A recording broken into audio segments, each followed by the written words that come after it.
स्वागत है दोस्तों। आज के मुख्य समाचार में आज देश और दुनिया से कई अहम और बड़ी खबर आ रही है। बात करेंगे हर खबर पर विस्तार से। सपा ने लगाया बीजेपी पर बड़ा आरोप, कहा मतदान में हुई धांधली, मुसलमानों को नहीं डालने दिए गए वोट। इसी के साथ अगली बड़ी खबर में आपको बताएंगे। द केरल स्टोरी फिल्म को लेकर सीएम पिनराई विजयन ने संघ पर साधा निशाना, बोले उस समाज को बांटना चाहते हैं। इसी के साथ अगली बड़ी खबर में आपको बताएंगे। आरएसएस से जुड़े वैज्ञानिक की जासूसी में गिरफ्तारी पर खड़गे का संघ और मोदी पर बड़ा हमला। एक और बड़ी अपडेट, दिल्ली एमसीडी मामले में सुप्रीम कोर्ट का बड़ा बयान, कहा दिल्ली सरकार की सलाह पर काम करेंगे एलजी। तो चलिए देख लेते आज की पहली बड़ी खबर। सपा ने लगाया बीजेपी पर बड़ा आरोप, कहा मतदान में हुई धांधली, मुसलमानों को नहीं डालने दिए गए वोट। दरअसल दोस्तों, उत्तर प्रदेश में नगर निकाय चुनाव के लिए 2 चरणों में होने वाले मतदान प्रक्रिया पूरी हो चुकी थी और 13 मई को उसकी मतगणना भी हो गई और नतीजे घोषित कर दिए गए। लेकिन इन नतीजों के आने से पहले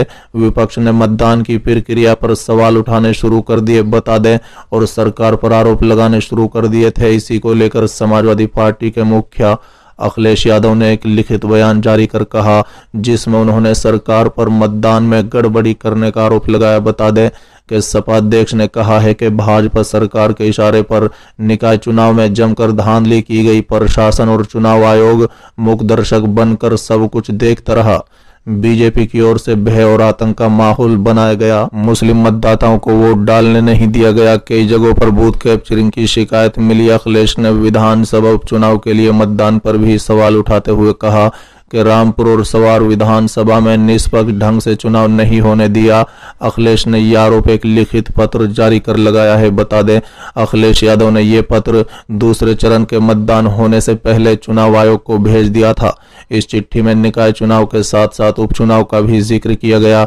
बता दें कि सपा की तरफ से मतदान में गड़बड़ी की आशंका पहले से ही लगाई गई थी। बता दें कि सपा का आरोप है कि बीजेपी ने इस चुनाव में धन बल के सहारे वोट डलवाने की कोशिश की और चुनाव जीतने का काम किया है। वहीं सपा महासचिव राम गोपाल यादव ने भी वोटिंग पर सवाल उठाए और कहा है कि जहां जहां हम गए बहुत अच्छा वोट पड़ा है। अगर प्रशासन निष्पक्ष रहे तो बहुत जगह हमारी बड़ी जीत होने वाली है। चलिए अगली खबर। द केरल स्टोरी फिल्म को लेकर सीएम पिनराई विजयन ने संघ पर साधा निशाना, बोले वो समाज को बांटना चाह रहे हैं। दरअसल दोस्तों, फिल्म द केरल स्टोरी के रिलीज के 8 दिन पूरे हो गए हैं। फिल्म बॉक्स ऑफिस पर अच्छा प्रदर्शन नहीं कर पाई, मगर दूसरी तरफ इसे लेकर खूब आलोचनाएं हो रही हैं। बता दें, रिलीज के हफ्ते बाद भी फिल्म को लेकर विरोध के सुर थम नहीं रहे हैं।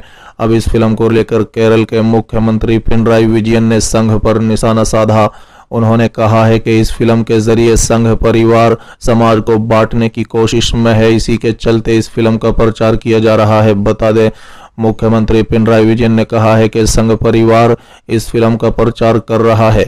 ये समाज को विभाजित करने के लिए उनके द्वारा उपयोग किए जाने वाले साधनों में से एक है। वो जो चाहते हैं वो एकता नहीं है, वो हमें बांटने की कोशिश कर रहे हैं।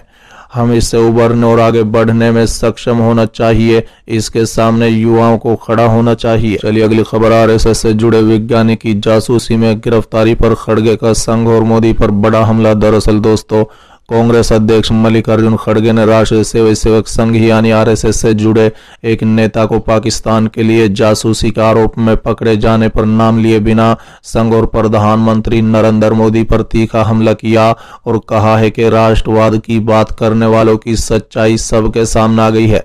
बता दें कि श्री खड़गे ने ट्वीट कर कहा है कि जो लोग आए दिन हम हिंदुस्तानियों को पाकिस्तान जाओ कहकर धमकाते हैं, वो अब खुद पाकिस्तान की जासूसी करते पकड़े गए हैं। यह है मैं देश नहीं झुकने दूंगा वालों का राष्ट्रवाद की सच्चाई। गौरतलब है कि पिछले सप्ताह महाराष्ट्र के पुणे में एटीएस की एक टीम ने रक्षा अनुसंधान और विकास संगठन डीआरडीओ के निदेशक और वैज्ञानिक प्रदीप कुरुलकर को पाकिस्तान की एक महिला एजेंट के गोपनीय सूचना भेजने के आरोप में गिरफ्तार किया गया है। बताया जा रहा है कि श्री कुरुकुल संघ से जुड़ा नेता है और कहा है कि उनका परिवार 2 पीढ़ियों से संघ के लिए काम करता रहा है। चलिए अगली खबर। दिल्ली एमसीडी मामले में सुप्रीम कोर्ट का बड़ा बयान, कहा दिल्ली सरकार की सलाह पर काम करे एलजी। दरअसल दोस्तों, सेवाओं पर दिल्ली सरकार का अधिकार क्षेत्र पर फैसला सुनाने के एक दिन बाद सुप्रीम कोर्ट ने शुक्रवार को कहा कि दिल्ली नगर निगम यानी एमसीडी में 10 एल्डरमैन के नामित करने में उपराज्यपाल यानी एलजी को दिल्ली सरकार के मंत्री परिषद की सहायता और सलाह पर काम करना होगा। बता दें, शीर्ष अदालत आप सरकार की उस याचिका पर सुनवाई कर रही थी जिसमें एमसीडी में एल्डरमैन नामित किए जाने को चुनौती दी गई। साथ ही अदालत ने गुरुवार को अपने फैसले के मद्देनजर एलजी कार्यालय के वकील एएसजी संजय जैन को अपने पूर्व के जवाब को वापस लेने की अनुमति भी प्रदान कर दी। बता दें कि 5 सदस्यीय संविधान पीठ ने गुरुवार को फैसला सुनाया था कि पब्लिक ऑर्डर, पुलिस और जमीन को छोड़कर सभी सेवाओं पर दिल्ली सरकार का विधायी और कार्यकारी अधिकार है। बता दें कि शुक्रवार को सुनवाई के दौरान प्रधान न्यायाधीश डीवाई चंद्रचूड़ ने कहा है कि संजय जैन एलजी को ये सलाह क्यों नहीं देते कि वो एमसीडी में सदस्यों को नामित नहीं कर सकते। उन्हें दिल्ली सरकार की सहायता और सलाह के अनुसार काम करना होगा। इसके साथ ही पीठ ने दिल्ली सरकार की याचिका पर सुनवाई की तिथि 16 मई तय कर दी है। एलजी कार्यालय को याचिका पर नया जवाब दाखिल करने की अनुमति प्रदान कर दी। बता दें, इससे पहले शीर्ष अदालत ने कहा था कि एमसीडी में सदस्यों को नामित करने की एलजी की शक्तियों को चुनौती देने वाली दिल्ली सरकार की याचिका पर वो 8 मई को सुनवाई करेगा। बता दें कि वकील शादान फरासत के जरिए दाखिल याचिका में अरविंद केजरीवाल सरकार ने कथित रूप से मंत्री परिषद की मदद और सलाह के बिना एलजी द्वारा सदस्यों को नामित करने के फैसले को चुनौती दी थी। चलिए अगली खबर। सीएम बघेल ने ईडी पर बोला बड़ा हमला, कहा कर्नाटक चुनाव के बाद पूरा टारगेट छत्तीसगढ़ पर। दरअसल दोस्तों, राज्य ब्यूरो प्रदेश में लगातार हो रहे परिवर्तन निदेशालय की कार्रवाई पर मुख्यमंत्री भूपेश बघेल ने निशाना साधा है। बता दें कि भेंट मुलाकात कार्यक्रम में रवाना होने से पहले हेलीपैड पर मीडिया से चर्चा में मुख्यमंत्री बघेल ने कहा कि कर्नाटक के विधानसभा चुनाव पूरे होने के बाद ईडी का टारगेट छत्तीसगढ़ पर रहेगा। उन्होंने कहा है कि ईडी और भाजपा का गठबंधन है।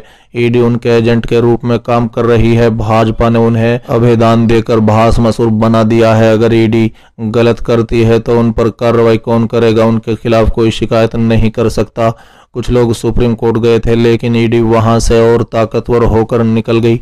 मुख्यमंत्री ने कहा है कि ईडी का अधिकार कुछ भी कर रहे हैं, पूछताछ के नाम पर लोगों से मारपीट कर रहे हैं, रात भर जगा रहे हैं, खाना दे रहे हैं तो पानी नहीं दे रहे हैं। मुख्यमंत्री ने तंज कसा है कि इसको लेकर मानवाधिकार वाले भी कुछ नहीं कर पा रहे हैं क्योंकि शिकायत करेंगे तो उनके खिलाफ केस बनाकर बिठा देंगे। बता दें कि मुख्यमंत्री ने सवाल किया है कि आखिर ईडी वालों को कैसे पता चल जाता है कि जिसके घर कार्रवाई कर रहे हैं वो कांग्रेस वाला है, किसी भाजपा नेता के घर क्यों कार्रवाई नहीं कर रहे हैं? ईडी की प्रेस विज्ञप्ति बाद में जारी होती है। यहाँ पूर्व मुख्यमंत्री डॉक्टर रमन सिंह पहले ही जानकारी जारी कर देते हैं। उन्होंने आरोप लगाया कि भाजपा जहाँ कहती है ईडी वहीं छापे डालती है।